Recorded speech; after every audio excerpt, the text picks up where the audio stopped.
come tonight to the most fabulous and celebrated place in the world. Here on the plateau of Giza stands forever the mightiest of human achievements. No traveler, emperor, merchant, or poet has trodden on these sands and not gasped in awe. The curtain of night is about to rise and disclose the stage on which the drama of a civilization took place. Those involved have been present since the dawn of history, pitched stubbornly against sand and wind. And the voice of the desert has crossed the centuries.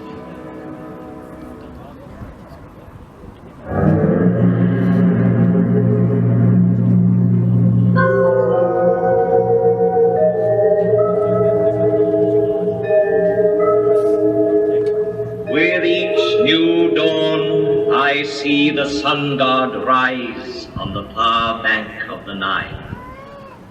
His first ray is for my face, which is turned towards him. And for 5,000 years, I have seen all the suns men can remember come up in the sky.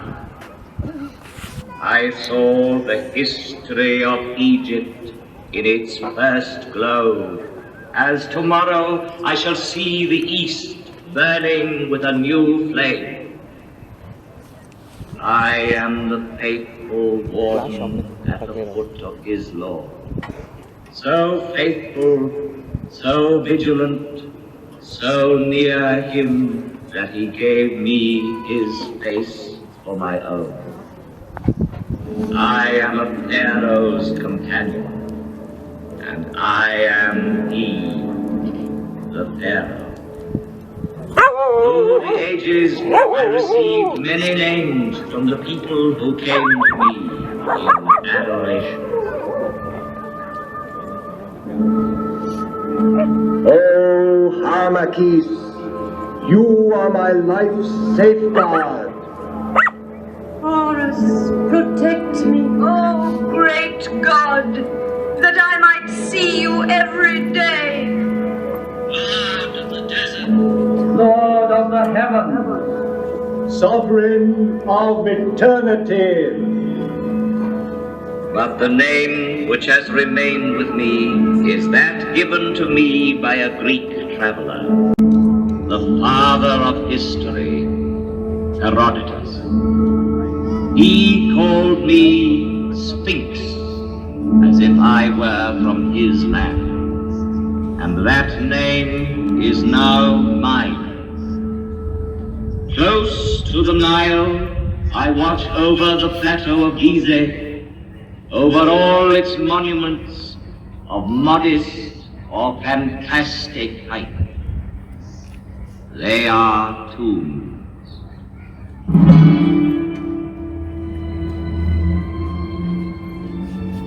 civilizations are like islands on the ocean of barbarism. Over this one, the Sphinx has gazed and watched for 5,000 years.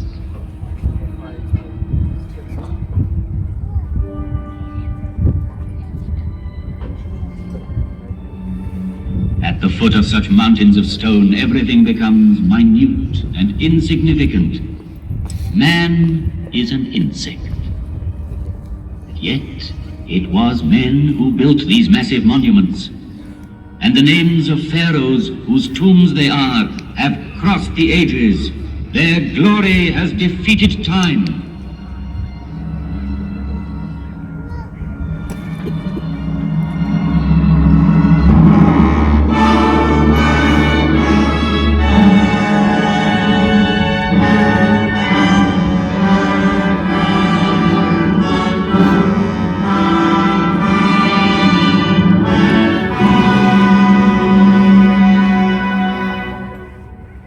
This is the tomb of Cheops.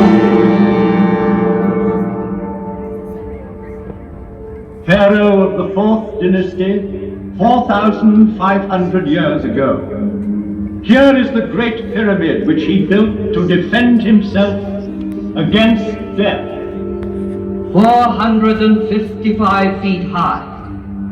He achieved the building of the highest monument then known to man. The area it covers is vast enough to hold St. Peter's Cathedral in Rome, the cathedrals of Florence and Milan, Westminster Abbey and St. Paul's.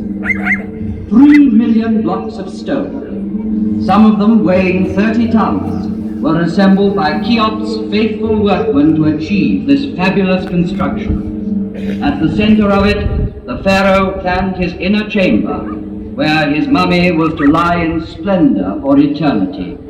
At the foot of this pyramid, in the rock, a temple was built, and there were kept the barges of Cheops, the barges of night. In these large wooden vessels, the dead pharaoh could continue his voyage in darkness towards eternity. But all that remains of him is a small ivory figure, showing a noble face, the nose aquiline, the jaw determined, and the hieroglyphs representing the name he gave to his pyramid.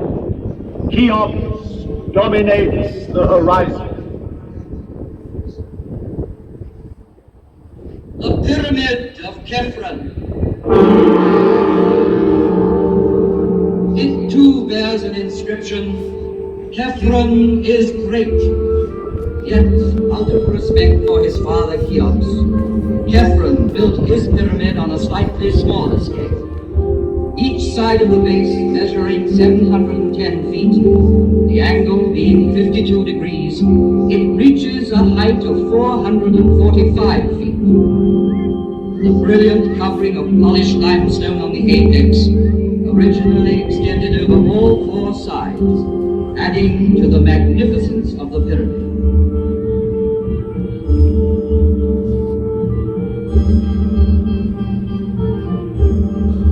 The face of Khephren has come down to us sculpted in green diorite streaked with white, a rare stone he brought back from an expedition. Here he is, close to us, in the guise of the Sphinx, carved in rock near his tomb.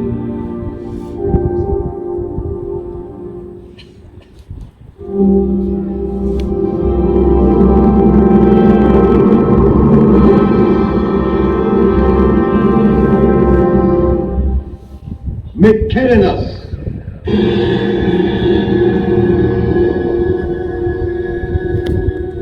A third monumental tomb was soon to complete this immense funeral site of Giza and make it one of the wonders of the world. Though smaller, the Pyramid of Mykerinos is perhaps the most impressive for being the culminating point of a vast design.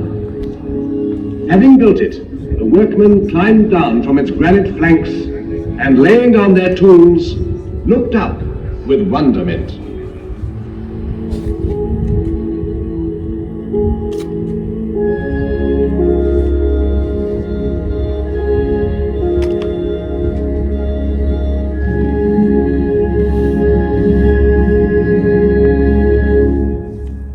Great and powerful was Memphis, the capital city in the plain which joined Upper and Lower Egypt. Great and powerful were the pharaohs, who on this side of the Nile built for eternity. Its aim accomplished, the 4th dynasty collapsed.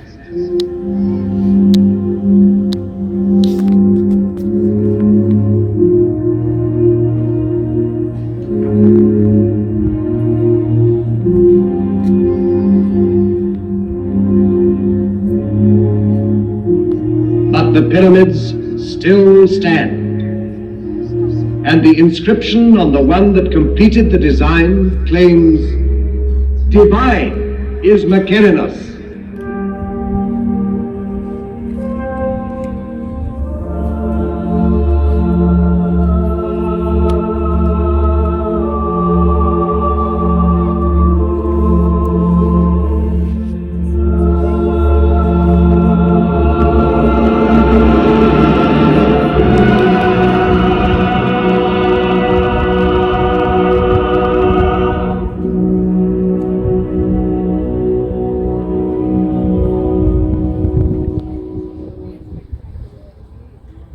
Here 3 pharaohs reigned, Cheops, Khephren, and Mycerinus.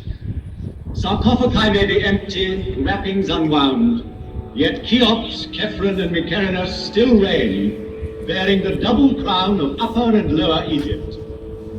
They reign over their court, buried rounded, over these small pyramids where their queens lie, over the tombs of their ministers, over the whole hierarchy, sleeping forever. Chamberlains, high priests, buffoons, architects, courtesans, each in his proper place in these funerary chambers which are called mastabas. For this is a royal palace of the dead, with triumphal perspectives, pavilions, corridors, secret rooms, strong walls. It was a city of another world, approachable by the people only as near as the outer temples where their devotion led them. Coming from the Nile, one ascended by a monumental causeway built on the same colossal scale to the high temple where only the priests lived among the secrets of the mummy. They alone knew for what journey the great barges were being prepared at the foot of the tomb. A journey with the sun. A journey which has lasted 4,500 years.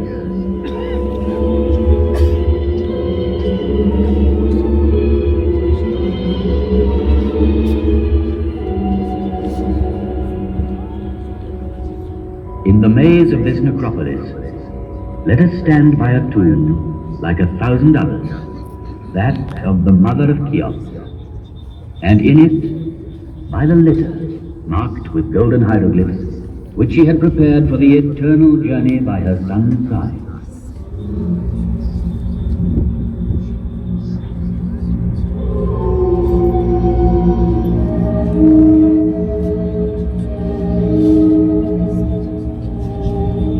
Neither wind, nor sand, nor centuries could ever entirely silence the voice of the desert.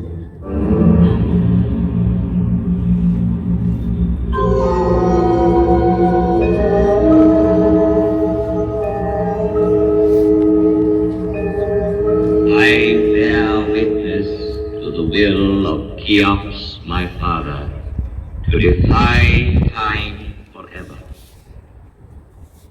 I saw Antony and Cleopatra pass, Alexander, Caesar, and Napoleon paused at my feet.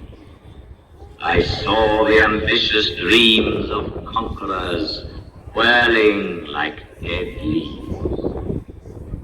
As my motto, I chose an Arab saying, the world fears time, but time fears the pyramid.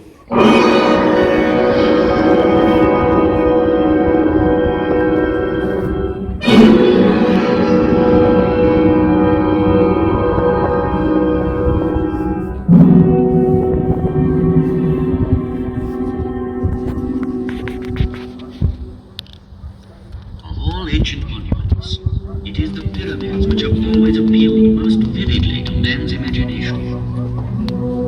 Considered from its top downwards, the pyramid is like the sun's rays bursting through a gap in the clouds. It commemorates the greatest victory of all, victory over death. It is the most perfect mansion, the strongest tent, whose great stone sides are both roof and wall, and so carefully sealed that the dream entrusted to it can live to the end of the world.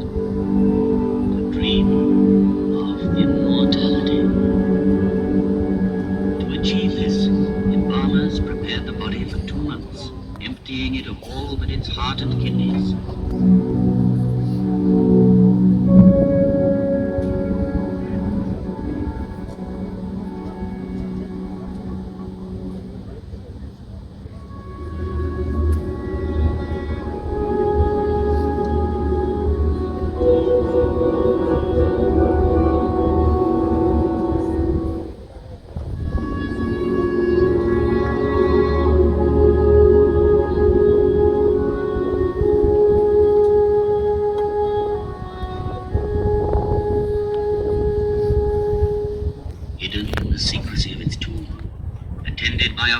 crowd of statues, provided with all that was necessary for the journey.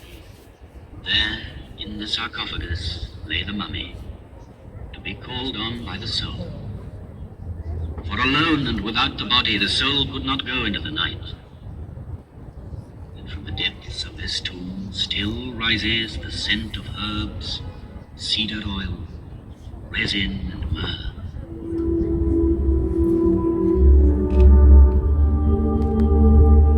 But a pyramid is also the perfect combination of simplicity and magnitude. And the interplay of angles makes the best harmony of shape and volume. It is architecture's purest achievement, because it relies on the straight line alone. Never has the straight line been drawn with more mastery, skill, and strength. Homage must be paid to Imhotep, the learned, who Saqqara conceived and built the archetypal pyramids. Made up of 6 mastabas, it rose gradually in a broken line of steps. The idea had been born. Calculations had begun. A perfect form was there.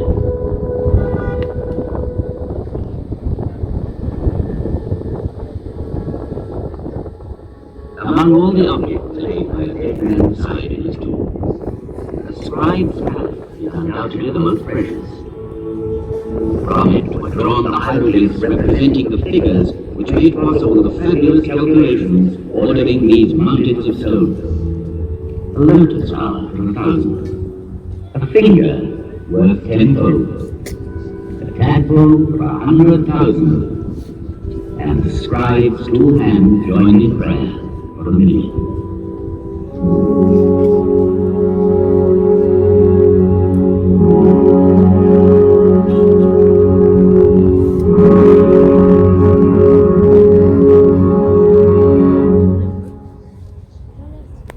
Stone by stone, it was built from earth to heaven.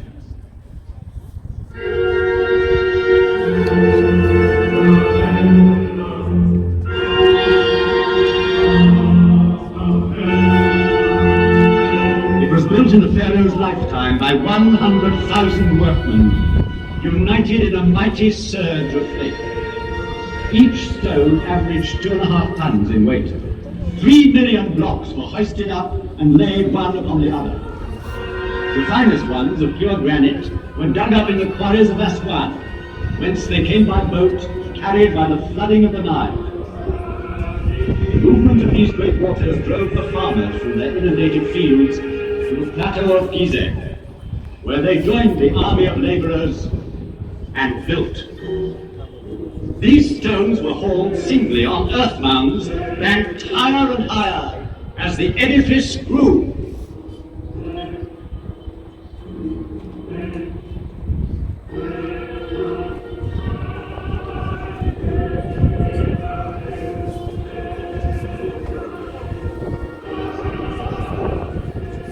In front of such superhuman effort, can one believe in the legend of the whip? It needs mystical fervor to build a pyramid. Faith. Those who worked here deserve not our pity, but our deepest respect and admiration. They lived through one of those rare times when man knows with absolute certainty what he has to do and where to go, because he believes. Here man thought that death was vanquished.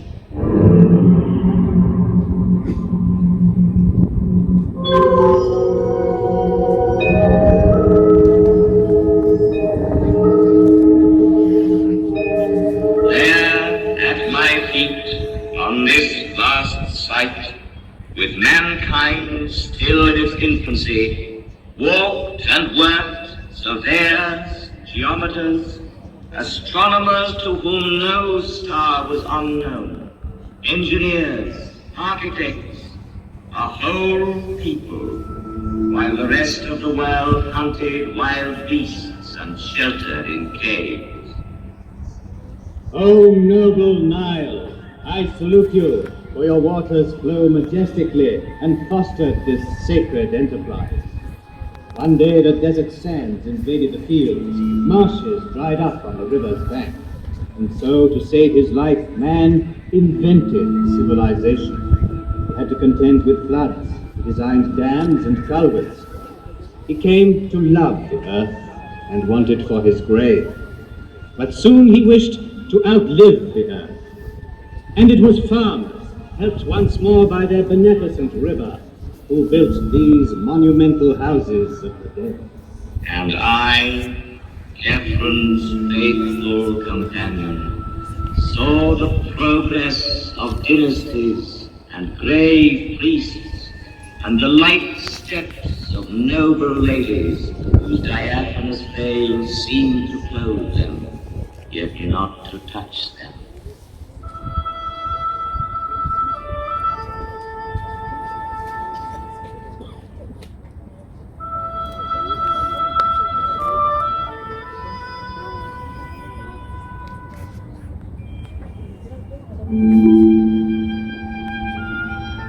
Do you remember the story of the falcon who stole a sandal while the women were bathing? He snatched it in his beak and by chance dropped it near a pharaoh who was giving audience in his garden.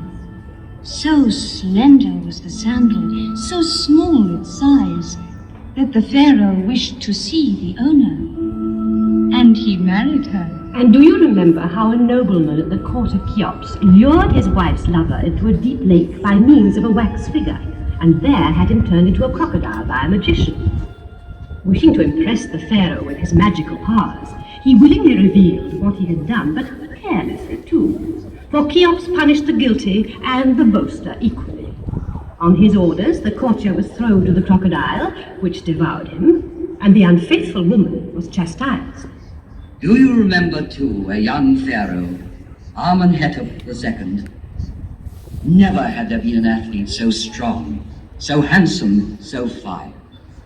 His shoulders were broad, his waist slender, his thighs were of bronze, and he could tame at will the wildest horse.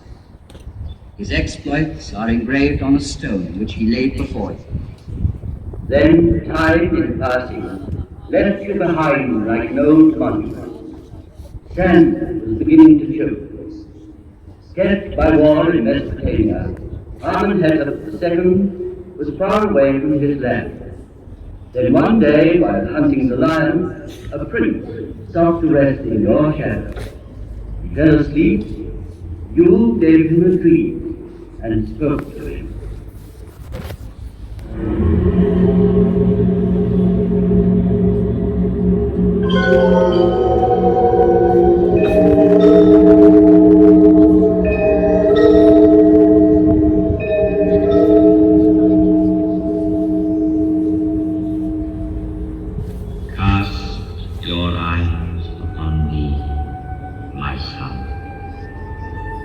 Listen to me, and the white crown and the red will be yours.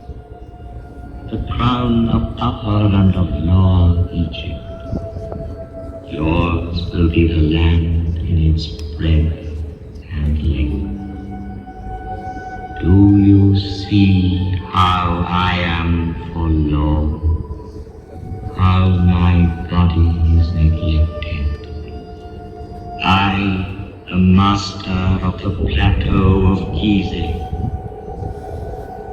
deliver me from the sand, and you will be kings. When you woke up, the young man obeyed, delivered you from the sand, was crowned as King Tutmosis IV, and had engraved between your forelegs the dream you inspired him with. And then there was great rejoicing.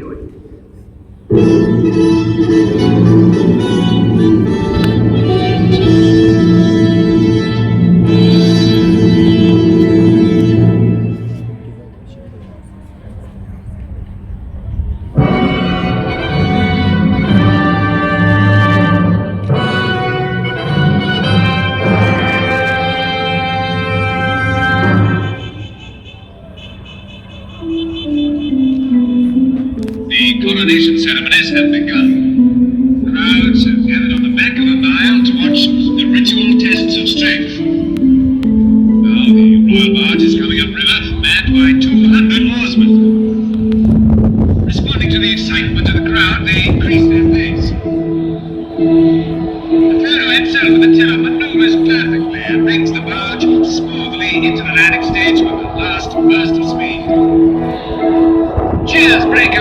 the Pharaoh comes ashore and swiftly makes his way towards the targets of copper set for his display of archery. The crowds follow him to watch.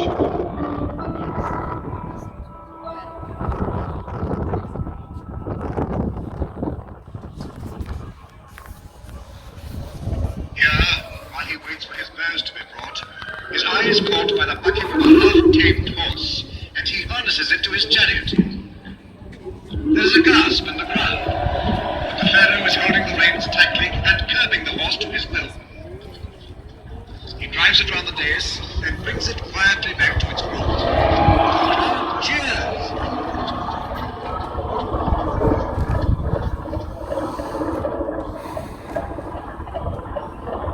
Now the Pharaoh has chosen his bow. He has tried more than 50 others before selecting this one.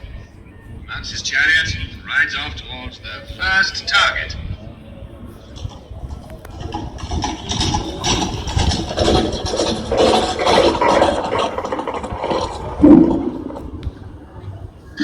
The arrow has gone straight into the center. And again. And now, his last arrow hits the target and goes right through.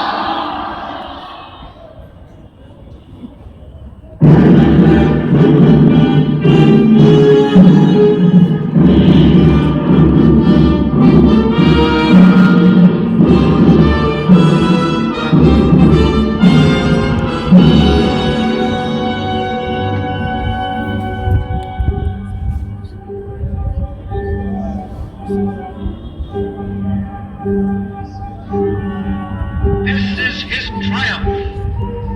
Standing up in his chariot, the Pharaoh makes for the dais where his throne awaits him. The court, the priests, the people present him with praise, incense, and offerings.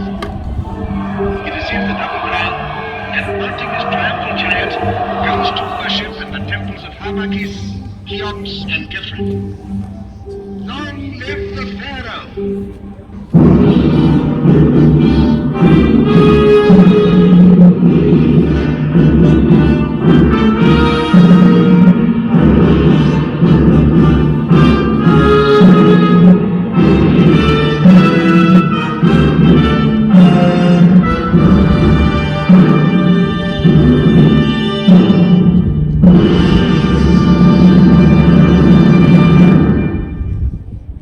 The monarch's reign has ended.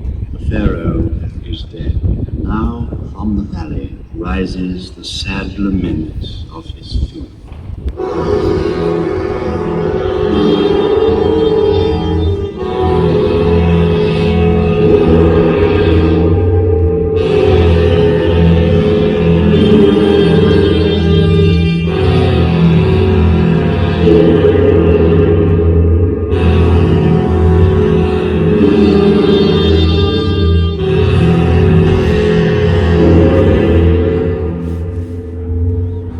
Pharaoh is at rest in his coffin made of wood, adorned with gold and precious stones.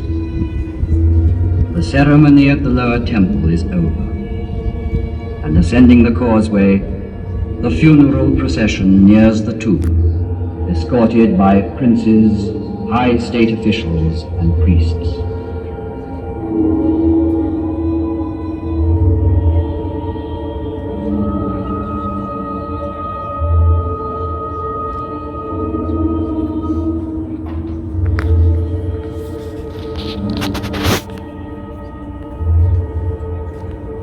The sarcophagus is ready at the heart of the pyramid, in the funerary chamber. And everything has been prepared for the crossing of the lake which leads to the gates of the other world.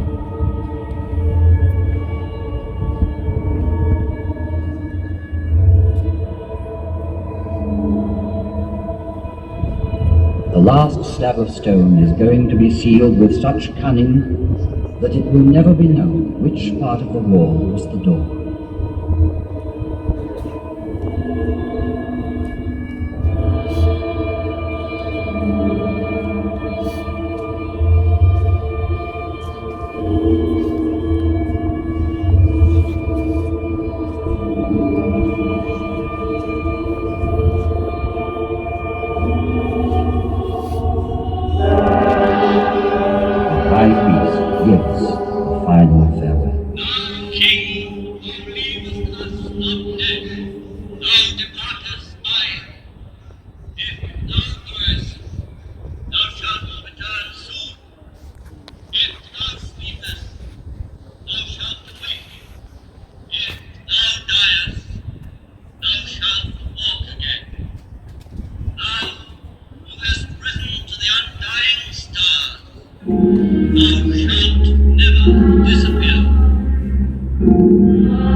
body, thou art now captive.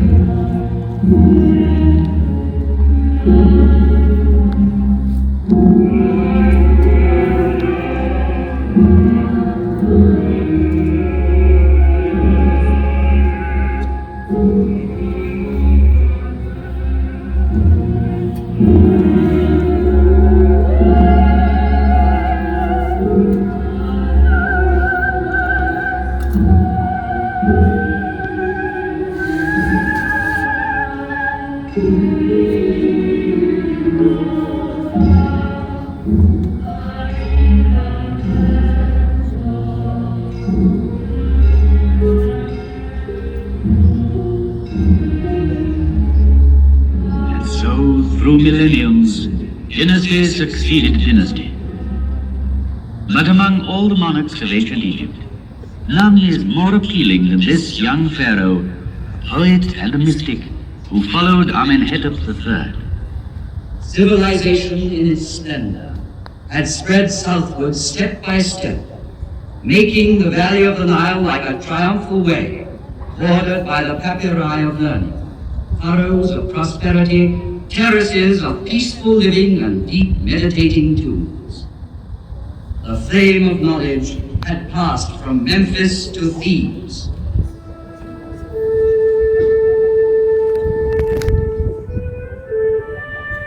Large, pensive eyes, a weak body and girlish softness, such is the strange youth who has been made all-powerful.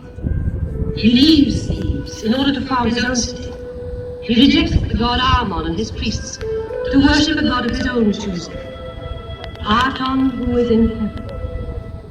And he discards the name of Amenhotep IV to adopt another, Akhenaton. Aton, the unique.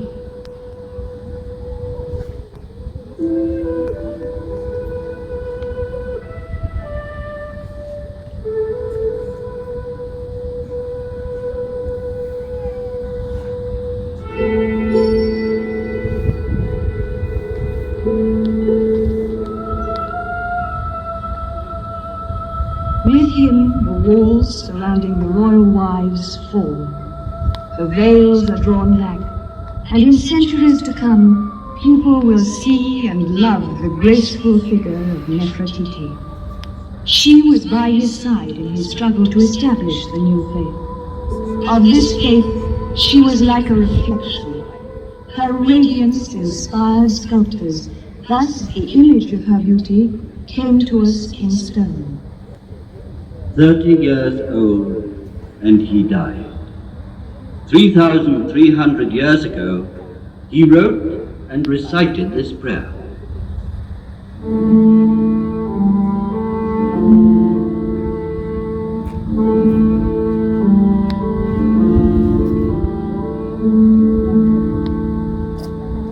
Your dawn, O living Aton, takes my breath. You possess my heart. You are the maker and giver of all things, and men live by your grace. Aton, living and life-giving forever and ever.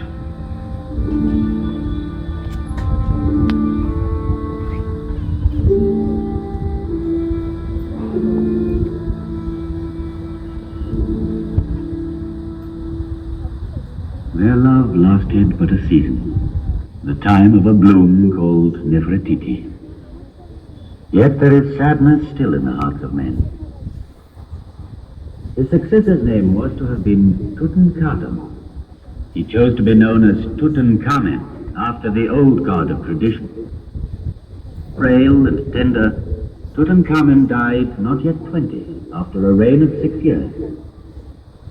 But 3,000 years have not yet withered his fine, youthful face, nor tarnished the treasures gathered round him in his unfinished tomb of the Valley of the Kings.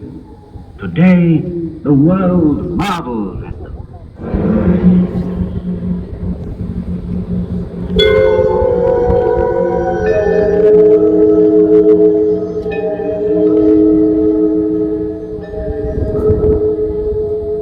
I, who know the untouchable stars, know know too that the Nile which made Egypt cannot unmake Egypt.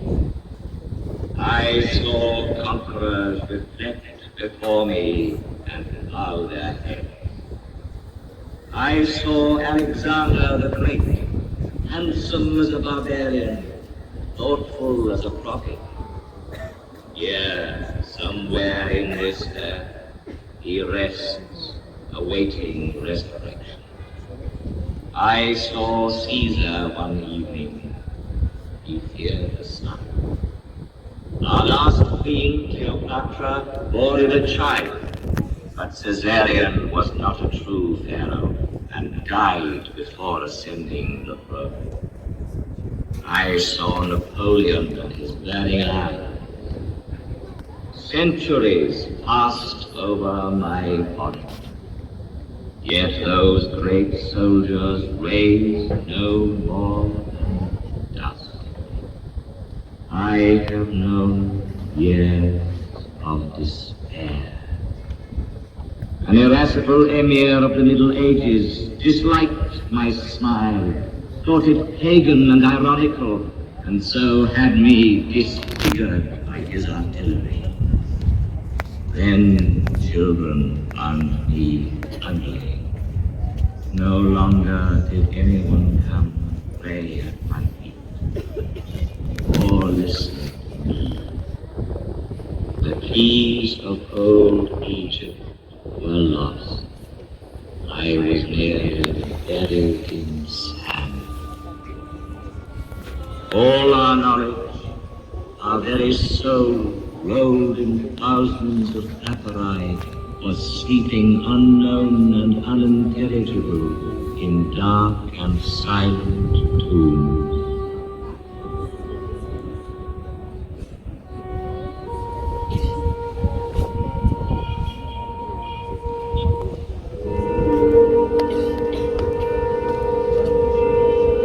Yet the miracle did happen. It was in 1799, near Rosetta. One of Napoleon's officers discovered a stone, a monolith, bearing an edict issued by Ptolemy. The inscription was in Greek characters and hieroglyphs. This was the cornerstone of Egyptology. True, it still remains to interpret this message. First came an Englishman, then a Frenchman, Champollion, the true father of Egyptian philology. He was so inspired as to decipher the lost tongue of ancient Egypt from a few mysterious hieroglyphs. Then it was like a resurrection.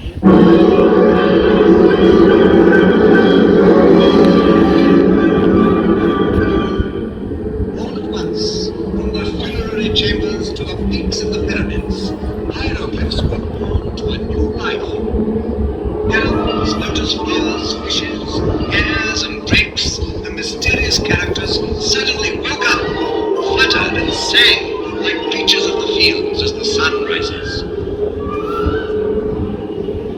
It is as if in answer to a celestial call of trumpets, old Egypt had risen from its grave, young and immortal.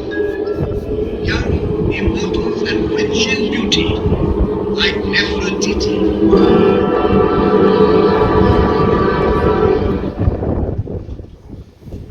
Unearthed from their deep silence, the papyri rustled with 100 voices. They had bloomed on the bank of the Nile. They had crossed through time. And then, 5,000 years later, they unfolded the dramatic story of a civilization. From their leaves even rises the voice of the first schoolboys who struggled to write. They were weary and feared again.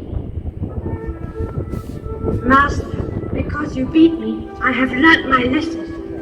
Child, no matter how great and deep our knowledge, offer your constant thanks to God. He will grant you his grace always. And learned men from the whole world in quest of this civilization stronger than sand and death were enthralled when, in maxims and proverbs, they found a wisdom as ancient as the pyramids, as eternally young In the depths of the tombs, they heard voices rising again after thousands of years. The plans of men never wholly succeed, but only what God has ordained. If you want to keep the friendship of people you visit as master, brother, or friend, beware of women. The room where they sit is full of ill feelings. Do not answer good by evil. Justice comes before strength. And historians were deeply moved, because so many centuries later they were reading, yes, love letters. What can be sweeter than walking in the fields before a man one loves? I can no longer touch your heart. Why? If I go walking, you are there with me, everywhere, with every step. My hand is in your hand. Listening to your voice troubles my mind. My whole life hangs on your lips. For me, being is better than eating walking.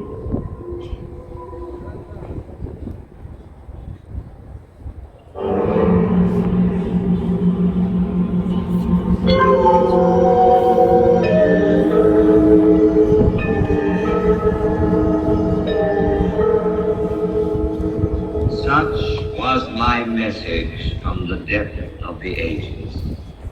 Girls' voices, the voice of wise men, of children, the voices of ancient Egypt.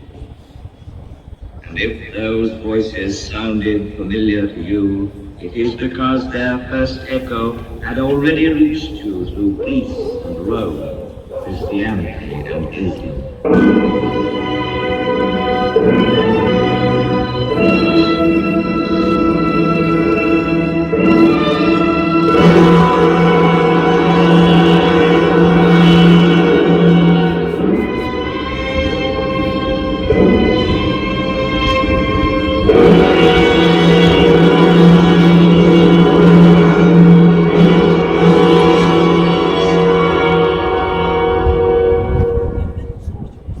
Tomorrow, once more, the rising sun will give me his first caress.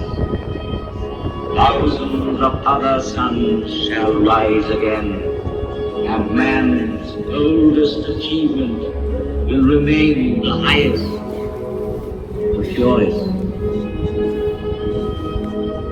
The Nile be praised, for it is the father of all our harvests, all our knowledge, all our architecture, all our strength. The Nile be praised. From its bank came one of the 7 wonders of the world. The Nile be praised, for it bears tomorrow's prosperity and happiness. Nile, river of hope, from one to another. The Nile, which is not a grave, But a cradle.